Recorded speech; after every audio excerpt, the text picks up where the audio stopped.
Un écran de liseuse dans une Game Boy? Oui, c'est possible, c'est un des derniers modes sortis pour la Game Boy. Il a été créé par Bitendo, le travail est vraiment dingue. Il a utilisé un écran réflecteur 1 bit, il est donc non éclairé et en noir et blanc, mais étonnamment on voit super bien. Mais alors, ça donne quoi par rapport aux autres écrans? Parce qu'aujourd'hui on a le choix. Écran d'origine, écran IPS, TFT et même AMOLED sur la Game Boy Color. Commençons par l'écran d'origine.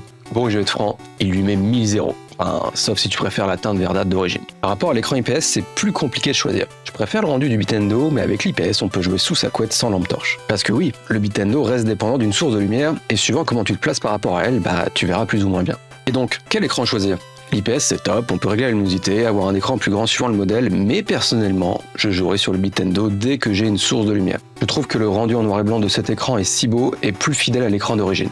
Et cet écran, il tombe à pic puisque c'était les 35 ans de la Game Boy il y a quelques jours, donc j'ai toute une bibliothèque à redécouvrir. Je vous dis à la prochaine. Ciao ciao!